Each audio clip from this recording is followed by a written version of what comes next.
lo que dijeron para querer fusilar a mi abuelo es que era concejal socialista, elemento destacado y muy extremista y propagandista.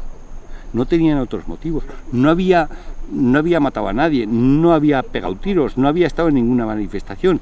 Es lo único que declara. Tenía una deuda con mi padre y mi abuelo. Creo que poco a poco lo estoy cumpliendo con ellos. Remover el pasado no creo que sea desenterrar a una persona que está tirado en una cuneta y enterrarlo con su familia. El que quiera sacar una lectura diferente, pues quizás es su problema, quizás no tiene la conciencia muy tranquila.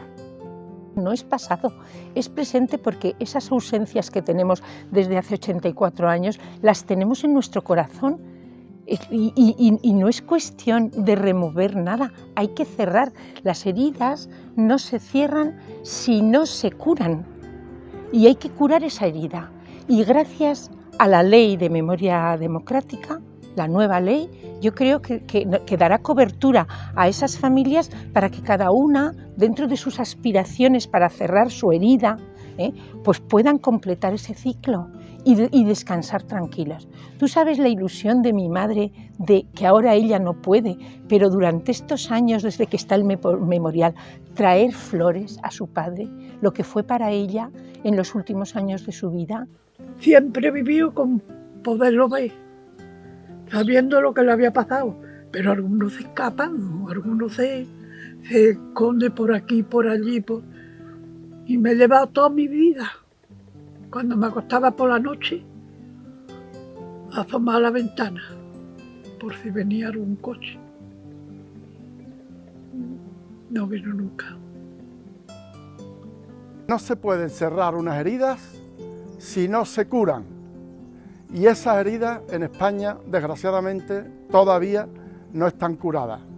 Ahí tenemos una lápida detrás, que hay algunos restos de algunos mineros. ¿Cuántos más hay por ahí? ¿Cuántos hay en la fosa Picorreja en Sevilla? ¿Cuántos hay en Jaén, en Almería, donde son mis padres, en Málaga? Es insostenible. Esto no se concibe en otro país de Europa. Es imposible. Yo, si los encontráramos y los pudiera llevar juntos y ponerlos juntos en su besullo, donde ellos, está el cementerio enfrente mismo de la iglesia donde los bautizaron, se casaron, donde todo, sería mi ilusión, claro, de donde ellos eran, eso sería mi ilusión. No sé si lo veré, pero todavía lo espero muchísimo de esta ley. Con la cantidad de fosas que hay, no se puede cerrar, tiene que haber una ley de memoria y que nos faciliten las cosas, que nos lo pongan fácil. Necesito que me saquen a mi padre ya, hoy, y me lo lleve a Selva con mi madre. Es lo que necesito, lo único, que me den a mi padre y que lo lleve a Selva con mi madre. ¿Dónde está mi madre enterrada, que está en un nicho en Selva? Y mi madre está ya 35 años allí. Y yo lo único que necesito, yo no quiero morirme antes de que me den a mi padre. No. Que me den a mi padre, no, Selva, por mi madre.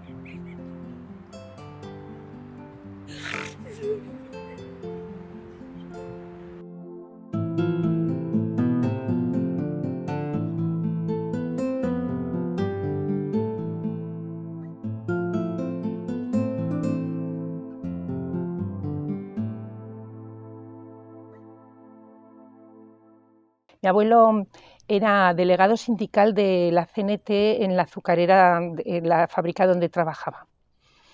Y la verdad es que era un hombre de ideas muy avanzadas y era un hombre defensor de la justicia, de la paz social y de la gente, porque además él provenía de una familia muy humilde. Que mi abuela sufrió tanto que se vistió de luto y nunca más habló del asunto. Entonces, lo poco que conocemos es a través de mi madre. Pero mi madre tampoco lo contó cuando nosotros éramos jóvenes. Yo empecé a saber algo sobre lo que le había ocurrido a mi abuelo, pues cuando tenía 15 años aproximadamente, no antes.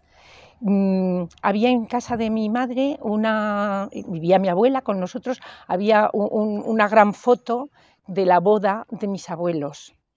Y yo siempre preguntaba, ¿y el abuelo? Y me decían, el abuelo murió en la guerra. Hasta que en una ocasión mi padre, porque veían que yo tenía mucho interés y yo hacía preguntas, mi padre me dijo, fue mi padre, me dijo, hija, tu abuelo lo fusilaron en la guerra. Y a partir de ahí fui averiguando cosas poco a poco, porque no era del agrado de nadie, querían protegernos. El deber es el de exhumar los restos de personas que aún siguen enterrados en las cunetas de nuestro país. Sus familiares son cada vez mayores y por tanto sienten la premura de exhumar los restos de sus seres queridos y en consecuencia la responsabilidad que asume el Estado de financiar y de facilitar esas exhumaciones de manera urgente. Que los españoles, que las españolas, que la ciudadanía conozcan que la memoria democrática es una manera de entender la democracia sin olvidar otros periodos oscuros de la historia.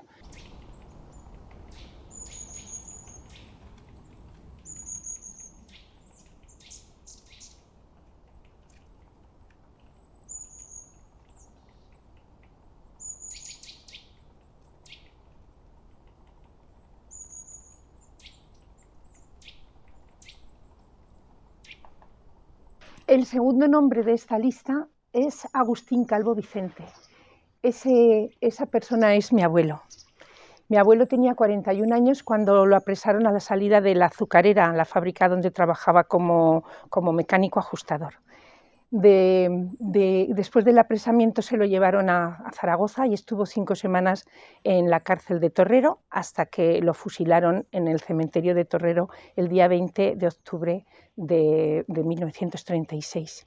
Mi abuelo tenía 3 hijas, estaba casado, mi abuela se llamaba Marcelina, tenía 3 hijas y la más pequeña de las 3 era mi madre. Este memorial se construyó en el año 2012 y están recogidos los 150 nombres de las 150 personas asesinadas en Calatayud, bilbilitanos, aunque no todos fueron asesinados en Calatayud, como el caso de mi abuelo, pero están recogidos los 150 nombres de estos bilbilitanos y que vivían además en Calatayud todos. Como veis es un poliedro o es un hexaedro, un prisma, y tiene 6 caras. Deberían estar completas las 6 caras y no lo están porque el alcalde de Calatayud del Partido Popular, José Manuel Aranda, no lo permitió cuando se construyó este memorial. Solo permitió que se pusieran los nombres de los que eran de Calatayud. Solo el nombre permanece en el recuerdo. Yo no tengo una imagen de mi abuelo real, solamente lo conozco como a mi abuelo Vicente. Cuando ya supe que podíamos pedir un reconocimiento y tener un papel, algo fehaciente en el que dice efectivamente eso, que mi abuelo fue perseguido y fue asesinado por sus ideales de libertad y sus ideales de progreso. Y para nosotros en nuestra familia ha sido una gran satisfacción, principalmente para mi madre. Mamá, ¿Qué? mira, hemos recibido una carta. Sí, ya lo sé. Sí, del Ministerio de la Presidencia. Sí. La abrimos. Sí. Mira, nos explica que le han reconocido al abuelo. Sí. Y entonces aquí está el papel. Habiendo quedado crédito que don Vicente Agustín Calvo padeció persecución por razones políticas e ideológicas durante la guerra civil. Toda vez fue hecho prisionero y ingresado en la cárcel de Torrero, Zaragoza, el día 12 de septiembre de 1936, siendo fusilado en el cementerio de Torrero el día 20 de octubre de 1936. Sí, ¿te acuerdas de tu padre? Sí, mira. ¿Lo echas de menos? No, ya. ¿Lo echas de menos mucho? ¿Y sabes qué le pasó? ¿Qué le pasó a tu padre? Que lo fusilaron. Que lo fusilaron, sí. ¿Tú cuántos años tenías? Cuando... 7. 7 años tenías. 7. 7 años. ¿Y ya no volviste a verlo? Nos llevaron a la estación a despedirnos. Y lo metieron en el tren y ya no lo vi más. Ya no lo viste nunca más. Oye, mamá, ¿y estás contenta por haber recibido esto? Muchísimo. ¿Por qué? ¿Por qué estás contenta? Porque era mi padre. Porque era tu padre. ¿Tienes algo de tu padre? No. ¿Y ese papel? Ese papel, claro.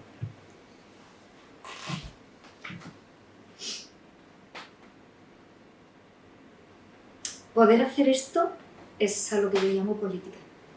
Política a lo grande. Esta es la que nos identifica como partido. Así que hay leyes que merecen la pena una vida entera de tu vida política. También esta es una.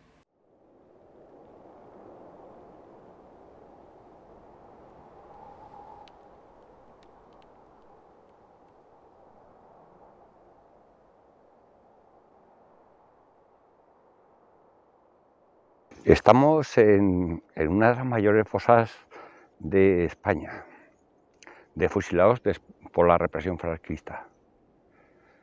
Hay contabilizados con nombres y apellidos unas 500 personas, pero en realidad pasan de 1.500 las que están enterradas aquí. Antes le llamaban el Barranco de Cortasogas, después se empezó a llamar el Barranco de la Bartolina. Estamos a 3 kilómetros de Calatayud, un sitio un poquillo retirado de las casas, solitario para que pudieran hacer todas las barbaridades que hicieron. Una asignatura pendiente. Siempre se ha dicho que el pueblo que olvida su historia está predestinado a repetirla. No queremos que se olvide esta historia, lo que pasó aquí en Calatayud. El alzamiento se produjo el 18 de abril. El 19 de abril el general Cabanellas en Zaragoza decretó el estado de alarma y entonces las tropas, vinieron tropas de Zaragoza el 20 de abril y se juntaron con los militares que había en el cuartel de artillería y entraron a saco en la ciudad. Mi abuelo en esos momentos estaba de alcalde en Calatayud y le avisaron que estaban entrando por la puerta de Zaragoza y le dio tiempo a irse a casa a encerrarse en la bodega. Allí estuvo 7 años. Por todas las mentiras que se han dicho sobre España, sobre que no hubo represión, que no pasa nada, que estamos emperrados en revolver todos los acontecimientos aquellos, y no, es que es una herida que no estaba sin cerrar. A mi padre nunca le oí reír por todo lo que llevaba dentro. Tenía una deuda con mi padre y mi abuelo. Se ha olvidado absolutamente lo que ocurrió a la mitad de la población española durante estos años. Es que aquí se ha construido una historia y un relato de los vencidos, y para los que perdieron la guerra y los que fueron represaliados ha sido un silencio absoluto, sino una humillación constante. Esta ley acaba con ese silencio porque les reconoce. Hay una ley que va a reconocer a todas las víctimas del franquismo, que los va a poner en valor, que va a reconocer y a premiar su lucha contra el franquismo, que no va a dejar a nadie en el olvido. Todo pueblo que olvida su historia está condenado a repetirla. Y esos hechos fueron tan trágicos que no debemos permitir que vuelva a suceder. Yo tengo aquí los nombres de las 3 personas que denunciaron a mi abuelo. Ellas nunca me han pedido perdón por lo que le hicieron a mi abuelo. ¿Por qué les tengo que perdonar yo a ellos? Cuando ellos sean conscientes del mal que hicieron a aquella gente y pidan perdón, entonces nosotros podremos perdonar. Mientras no. El olivo es un símbolo de la paz, siempre ha sido símbolo de la paz. Entonces, como han quitado los restos de aquí, tuvimos un alcalde que aprovechó el cargo de alcalde para quitar toda la tierra donde estaban enterrados los fusilados y meterlos allí, y encima les echó un vertedero de Calatayud para que no los pudiéramos encontrar.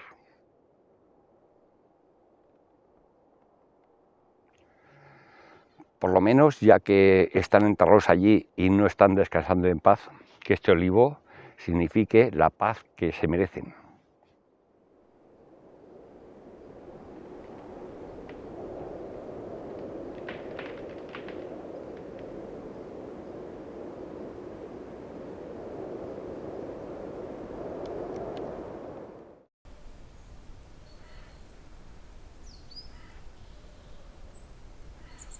Este era mi padre.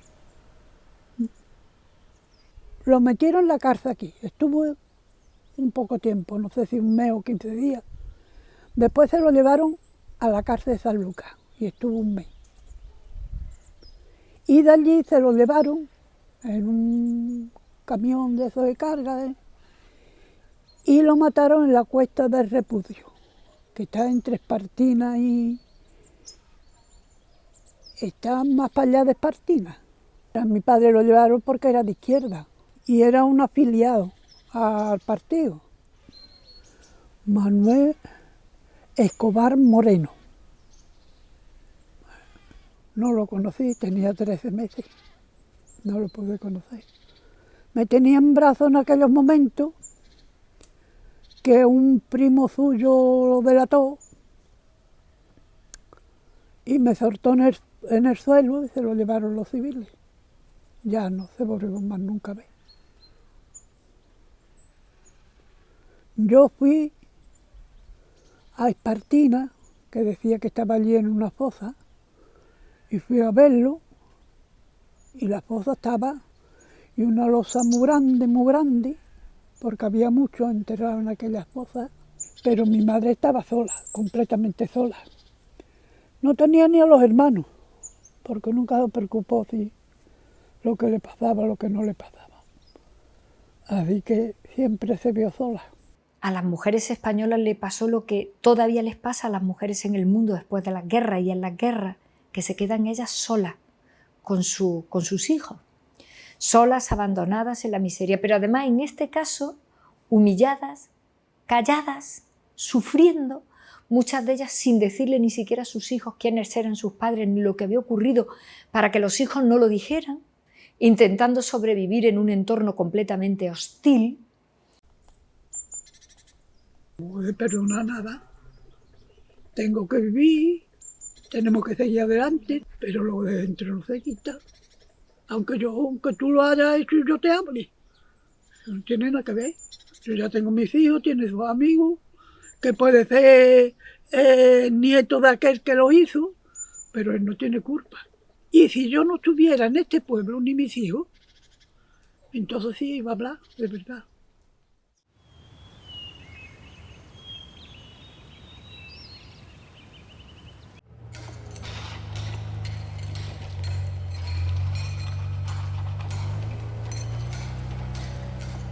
El pasado no se remueve. Esos son conceptos absolutamente caducos, reaccionarios, inhumanos y que no contemplan la grandeza humana, que es rectificar cuando se cometen errores. Estamos en cama, en el cementerio, en un espacio declarado lugar de la memoria de la placa que tengo ahí detrás mía, que conmemora o recuerda el asesinato perpetrado a la columna minera de los mineros de Río Tinto, que fueron baleados y masacrados en la Pañoleta cuando venían por orden del gobernador civil de Huelva a defender la Segunda República. Mi generación ha sufrido muchísimo, mi familia sufrió muchísimo. Yo recuerdo, con 8 o 9 años que iba al mercado de San Juan de Alfarache con mi madre, que a mi madre la señalaban por la calle, le decían ahí va María la Roja, la de Almería. Y así, bastantes familias. Por lo tanto, yo considero que esa ley debe de explicarse, debe de enseñar a las nuevas generaciones lo que ha pasado en este país. es importantísimo que esta ley se lleve a los colegios, se lleve a los institutos, se lleve a los centros de enseñanza para que las nuevas generaciones sepan qué es lo que ha pasado en este país, que no se ha contado todavía. Perdonad que me emocione, pero es muy importante los pasos que se están dando y esto mismo que estamos haciendo hoy es bastante significativo. Bueno, a mí me gusta mucho el compromiso que se hace con la educación, porque realmente nosotros ¿qué queremos? Que todas las generaciones conozcan nuestro pasado y lo conozcan de una manera como muy inclusiva, en esa clave de reconciliación, y por lo tanto el aspecto de memoria como pedagogía me parece relevante. La memoria democrática va a ser un contenido curricular en la ley y por tanto lo que queremos es que generaciones tras generaciones puedan conocer lo que fue la dictadura, lo que fue la guerra civil, lo que fue el golpe de Estado, lo que supuso para España aquella etapa tan negra, y que reconozcamos también el valor de aquellas personas que de manera desinteresada lucharon por la democracia y por la libertad en España. Les debemos mucho. A nivel personal, claro que me satisface que, por ejemplo, mis juicios sean anulados. Es un deber de la civilización, ¿no? Aceptar los errores y ser autocríticos. A nivel familiar, hombre, a mí me gustaría que mi padre era militar. Cuando él estaba en el ejército republicano, termina la guerra, a mí me gustaría que lo rehabilitaran como militar. Y después a nivel colectivo yo creo que esta sociedad se merece que se cuente lo que ha pasado. Entonces la ley de la memoria debe servir para eso, nada más. Aquí no queremos que nos indemnicen con dinero, ni que nos pongan medallas, ni que nos hagan monumentos. Eso es mentira de la ultraderecha y de los que defienden eso. Aquí lo que queremos es que haya un ajuste de cuentas desde el punto de vista social, ¿no? Un ajuste de cuentas contando la verdad. Y a los niños hay que explicarles en la escuela lo que ha pasado a este pueblo. La juventud truncada de muchísimos miles de jóvenes. La gente que hay en las cunetas, eso hay que contarlo lógicamente por especialistas, por personas que sepan enfocar el tema, ¿no? Pero eso hay que hacerlo. La homologación de una gran democracia, consolidada como es la española, a democracias de nuestro entorno que han sufrido y vivido el fascismo, Alemania o Italia, por citar ejemplos muy concretos. Uno no va por las calles de Alemania ni de Italia y ve monumentos de exaltación del fascismo. Aquí, desgraciadamente, en España eso ocurre aún, y hay calles también de personas que fueron figuras prominentes de la dictadura fascista de Franco, ¿no? Bueno, es la culminación de un esfuerzo de reconciliación que se inició hace ya mucho tiempo. Primero con la transición, luego con la aprobación de la Constitución, la primera ley de memoria y ahora esta que viene a cerrar todo un ciclo en el que se va a permitir la reivindicación de todas, absolutamente todas las víctimas, el que nuestro país pueda reconciliarse con su historia y por lo tanto cimentar un futuro.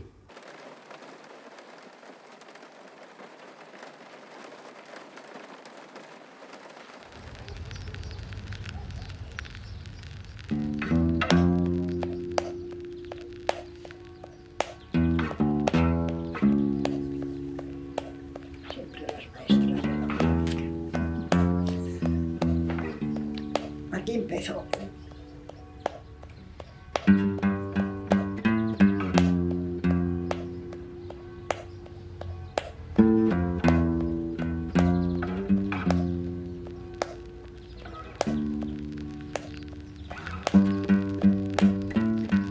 ¿Cómo es posible que se haya matado a tanta gente? Aquello fue un genocidio. ¿Cuántos dijeron que quedaban todavía? Bueno, en Cangas de Mercea, que es donde estamos buscando ahora a mis padres, pusimos el último monolito, hay 2 monolitos y 11 fosas vacías. Vacías no, 11 fosas anónimas, que no sabemos realmente hasta que se abran quiénes son los que están allí. En una de esas fosas tiene que estar mi madre y en otra mi padre, espero. Aquel espanto que llegó cuando yo tenía 5 años, porque yo tenía 5 años, cuando llegó el espanto, que de 2 zarpazos se nos llevó todo lo que yo quería, lo que tenía, a mis padres, Con 5 añitos me quedé sin ellos. Mi madre era la directora del colegio de Cangas del Narcea, era maestra. Cuando va a abrir la escuela, la detienen. Justo cuando estaba abriendo la escuela, un grupo de falangistas la cogió. Siempre dijimos que, y sin embargo, en su partida de defunción, 8 años después, que fue cuando la hicieron, pone que ella murió por hecho de guerra. Y yo siempre decía, por hecho de guerra. ¿Qué guerra estaba haciendo mi madre abriendo una escuela? Su única arma sería la llave que tenía del portón para abrirla. Y su único interés era ir a abrir una escuela de un pueblo de niñas, que me parece una cosa muy bonita y muy ejemplar y no un hecho de guerra. Como la cogieron, la llevaron presa, y como tardaba en volver a Vesuyo, porque entonces no había teléfono ni nada, pues mi padre ya pues tenía que ir a buscar a ver qué pasaba. Todo el mundo empezó a aconsejarle que no se le ocurriera ir a Cangas, pero él dijo, yo sin Balbina no puedo vivir, y yo he vivido toda mi vida con ella y ahora con 3 niñas yo no sirvo. Entonces pues él se fue también a buscarla, salió a buscarla y a los pocos días estaban los dos ya no volvimos a saber nada más. ¿Por qué? Pues simplemente porque lo he pensado muchas veces, lo he leído en muchos sitios, lo he buscado por todos los sitios y preguntando y haciendo. Mis padres no pertenecían ni siquiera a FETE, no eran nada, lo que sí eran unos maestros republicanos muy ilusionados con todas aquellas novedades de misiones pedagógicas, de cosas modernas, de bibliotecas escolares, excursiones. Eran maestros republicanos. Si me dices ahora que si los han matado por maestros o por republicanos, yo digo que por las dos cosas. ¿Cómo se puede olvidar una cosa así? ¿Se puede olvidar una cosa así de repente, que te quiten a tu padre y a tu madre y todo lo que tenías, todo, y el dinero con el sueldo y todo, y te veas de tus hermanas, y veas a tus hermanas llorar porque quieren estar juntas contigo y que no pueden? Que no podemos olvidar, es lo que dicen, que no podemos olvidar. Tampoco olvidarían ellos. ¿Y por qué voy a olvidar? Sería, no sé, me acuerdo de porque Saramago decía una cosa parecida, decía así que tenemos que tener memoria y responsabilidad, y que si no tenemos memoria, mal, pero si no tenemos responsabilidad no mereceríamos ni vivir. Así que olvidar no podemos, ni debemos, ni queremos, yo por lo menos.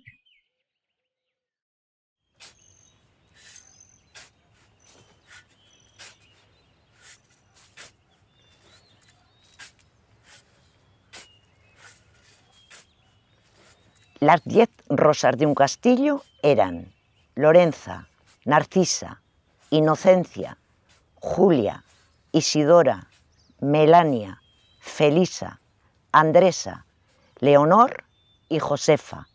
10 mujeres que fueron asesinadas en la tapia de este cementerio injustamente.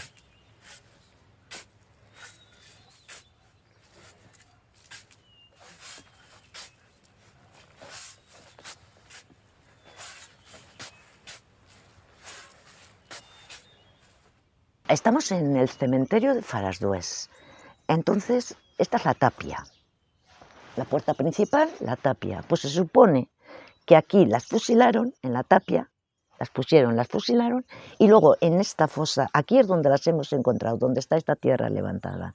Se supone que las echaron aquí, bueno, y eso, y aquí las hemos encontrado, las 10 mujeres. En un castillo, aparte de estas 10 mujeres, mataron a 8 más. En total fueron 18 mujeres. Y raparles la cabeza, raparon a muchísima gente. ¿Por qué las mataron a las 10? Es que es una cosa que yo todavía no lo entiendo, por qué las mataron. ¿Qué sacaron matándolas? Es que no lo sé. Así de claro. No me entra en la cabeza. que todas eran amas de casa. Había algunas que sí, que a lo mejor tenían algo de relación con política, pero muy poco. Activistas y todo esto, prácticamente casi ninguna. Entonces, el problema digo yo, que sí que eran mujeres de, madres de, hermanas de. Entonces, ellas, como no pudieron coger a las personas que estaban más involucradas políticamente, pues las cogieron a ellas. Está la Melania, que su hermano era el teniente de alcalde de un castillo. Como no pudieron coger a su hermano, pues la cogieron a ella. Y habían matado antes a 2 hijos. El caso de mi abuela, pues no sé, ya se habían llevado a su hermana, que de Gea había huido a un castillo, vinieron a buscarla, se la llevaron. Mi abuela les leía el periódico y todas estas cosas. Socialistas sí que eran, republicanos también, pero activistas ellas, las mujeres, yo creo que no. Las mujeres que muchas veces fueron víctimas no solo por su condición, sino también como parejas, como hijas, como mujeres, como hermanas de hombres que estaban, digamos, en la lucha contra el franquismo. Cuando se llevaron a mi abuela, en casa ya esperaban que fueran a por ella. Serían las 8:30 de la noche que llegaron, llamaron que bajara. Le ayudó mi tía Nati a bajar porque mi abuela estaba coja y ya la subieron al camión. Recorrieron el pueblo, recogiendo a unas cuantas, llegaron a la plaza del Mercado, que es donde vive la abuela. De la plaza del Mercado aún cogieron a 2 o 3 más y ya fueron al ayuntamiento. En total 10. Y en el ayuntamiento las tuvieron en el calabozo del ayuntamiento y al día siguiente se las bajaron para Egea. Y a las mujeres, al mediodía o un poco más tarde, las trajeron para aquí. Las fusilaron aquí, en la tapia, y ya está. Esa es la historia. La primera sensación es de cierta satisfacción por poder exhumar 85 años después unas personas que fueron fusiladas, pero no solo sufrieron el castigo físico del fusilamiento, sino que luego sufrieron el castigo del olvido. Es decir, en este caso, por ejemplo, estaban enterradas en una fosa donde no había ninguna señalización, como ocurre en muchos lugares de la comarca. De alguna manera lo que se pretende es recuperar la dignidad, recordar a todas estas personas, porque no se puede formar una sociedad basada en unos valores democráticos si no se acuerda una memoria comúnmente aceptada de reconocimiento de todas las personas que por su compromiso político en la mejora de la sociedad, en la mejora de la comunidad de su momento, sufrieron tanto e incluso llegaron a perder su vida. Se encontró una peineta, unos botones, un reloj, un anillo también encontraron. Me dio una impotencia, me entró una lloradera que bueno, rabia, no sé, pero después ya, cuando ya te vas calmando, ya es decir, jolín, si es que está mi abuela, si es que es mi abuela, si es que la vamos a enterrar con el abuelo. 2 objetivos fundamentales. El primero es fomentar la memoria democrática en el sentido de poner en valor los valores democráticos, poner en valor los derechos fundamentales, los derechos humanos. El segundo objetivo es poner a las víctimas en el centro y, por tanto, reconocer a todas las víctimas del golpe de Estado del 36, de la guerra civil y de la dictadura.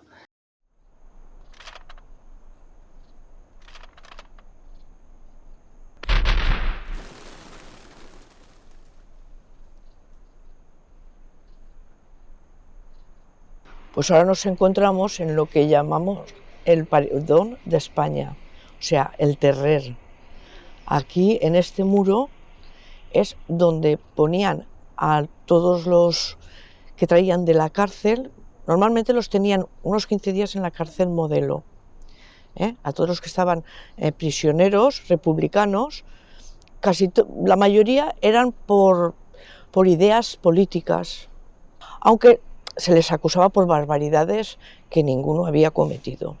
Entonces los traían en un camión de la cárcel modelo, los ponían aquí, encima de este muro, que este muro estaba como 1,5 metros o 1,70 centímetros más alto, y los ponían aquí arriba y desde ahí subían y les fusilaban.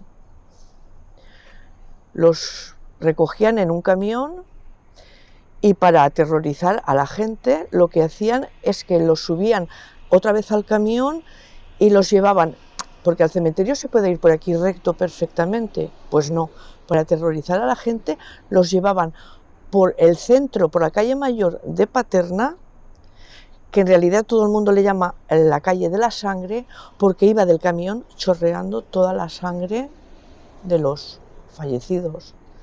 Y luego llegaban al cementerio, en fosas comunes, los tiraban allí como si fuesen perros, tiraban luego encima una capa de cal viva para que se quemase todo. Y luego así sucesivamente. Y habían fusilamientos en la madrugada y fusilamientos al atardecer. Nosotros no conocimos a nuestro abuelo, evidentemente. En casa había tanto temor que cuando éramos pequeños nos decían, cuando preguntábamos por él, ¿y el abuelo Manuel? Nos decían, es que murió en la guerra, murió en la guerra. Claro, cuando ya nos hicimos más mayorcitos, nos contaron que fue encarcelado. Bueno, porque mi abuelo es que fue concejal del Ayuntamiento de Godella, pero por 23 días solamente, porque ya estalló la guerra y todo. Entonces lo detuvieron, bajaron, se lo llevaron y mi abuela ya nunca más le vio.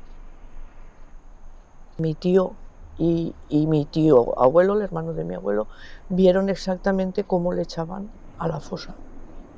Fue enterrado en la fosa 114, una fosa común de las muchas que hay aquí en el cementerio de Paterna, aquí arriba, y él está en la última saca, en la saca quinta, arriba del todo. Está enterrado junto con otros 196 cuerpos más, hay 197 en esa fosa. Hay maestros, hay 7 alcaldes, infinidad de concejales, hay una maestra de costura, una mujer, pero la 114, como todas, la gran mayoría son trabajadores, son asalariados, labradores, metalúrgicos, choferes. Nosotros lo que queríamos era sacarlo del lugar donde está, donde lo echaron, como un saco de patatas, que es una fosa común aquí arriba en el cementerio, y lo que queremos es que se saquen los restos, que los identifiquen por el ADN, que afortunadamente hoy cabe esa posibilidad, y que nos entreguen esos restos para poder enterrarlos junto con mi abuela. Es la necesidad que nosotros tenemos. Que no esté donde lo dejaron tirado y que esté en un lugar digno, enterrado junto con su familia. Hay que saber dónde puedes llorar a los que perdiste, ¿no? Y de eso hay muchísimos casos. En mi propia familia, nosotros tenemos un familiar que murió en el frente, pero que no sabe dónde está enterrado. Por lo tanto, hay mucha labor por hacer. Y yo creo que ese derecho, poder llorar tu pérdida, proyectar tu dolor, sabiendo muy bien cómo acabó aquella persona a la que echas de menos, realmente es muy importante. Es una ley que en eso toma decisiones muy importantes. Por ejemplo, las exhumaciones a partir de ahora son responsabilidad de las administraciones públicas y, por tanto, con los presupuestos públicos se exhumarán a aquellas personas que todavía yacen en una cuneta o en un lugar común. Pues esperamos simplemente eso, que se haga justicia. Nosotros no queremos venganzas, no queremos nada de esto. Queremos que se les devuelva, que tengan un reconocimiento. De hecho, tenemos un reconocimiento de reparación y reconocimiento personal. Esto para nosotros es un orgullo. Habiendo quedado acreditado que don Juan Manuel Contreras García, de profesión pintor y concejal del Ayuntamiento de Godella, Valencia, padeció persecución y violencia durante la Guerra Civil por razones políticas e ideológicas, toda vez que fue condenado a muerte como autor de un delito de adhesión a la rebelión, por el que fue fusilado en Paterna el 28 de junio de 1940. Que se restituya la memoria, no la dignidad, que se restituya la memoria de gente que no hizo nada malo y que los mataron simplemente por las ideas que tenían. ¡Mire qué guapo mi padre! ¡Y mi madre! Esa tengo yo en mi cabecera. En mi cuarto conmigo siempre. Ahí la tiene. que la vea todo el mundo. Que mi padre lo han matado de fuego inocentemente, haciendo mucho bien, y lo han matado.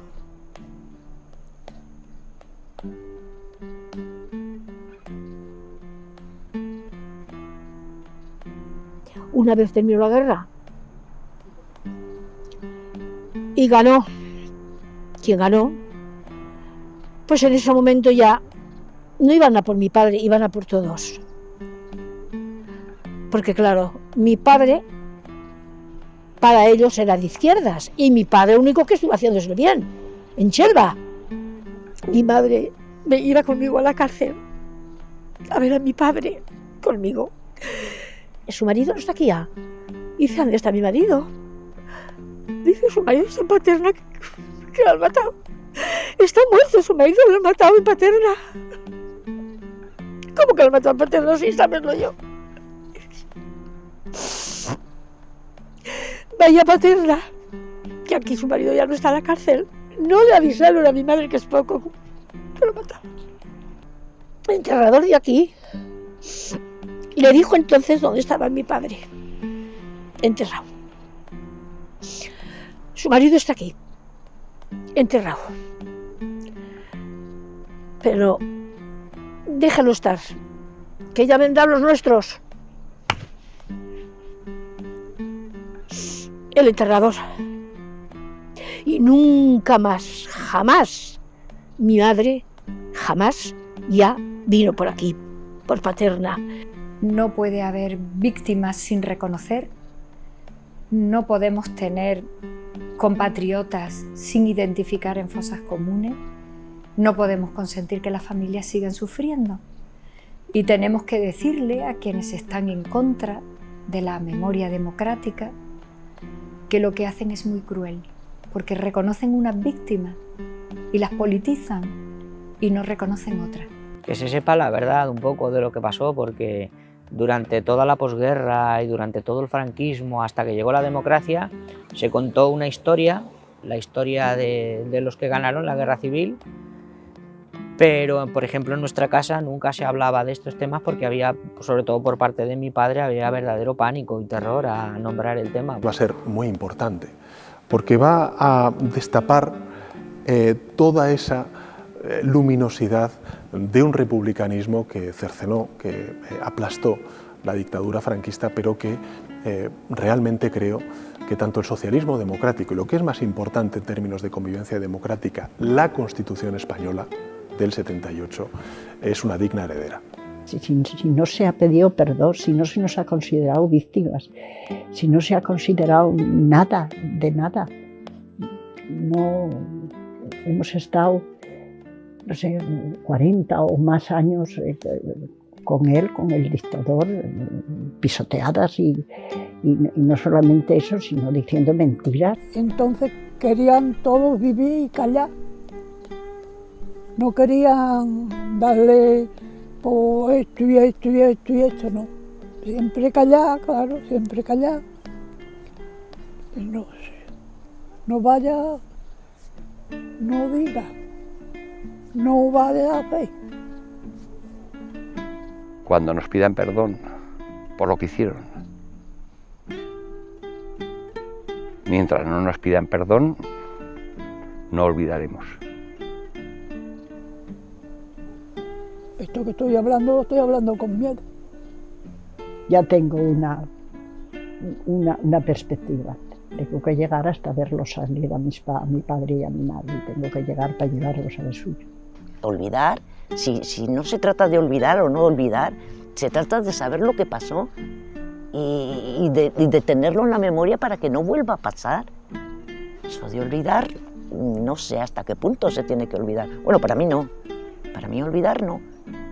Porque contra más recordemos lo que pasó y contra más lo solucionemos, sacando las fosas, va a ser mejor. Yo ahora, cuando ya me digan al final, ¿es tu abuela?, cogeré a mi abuela, la enterraré con mi abuelo y a lo mejor yo no soy de ir muy a cementerios, pero mi hermana y mis primas van a ir al cementerio. Sin embargo, aquí no han venido nunca. A ver, a mi abuelo van, a mi abuela no, ahora irán. Pues eso es bueno. Eso es bueno. Justicia, que se haga justicia, que saquen a mi padre inocentemente, lo mataron. Ahí está, que lo vea todo el mundo.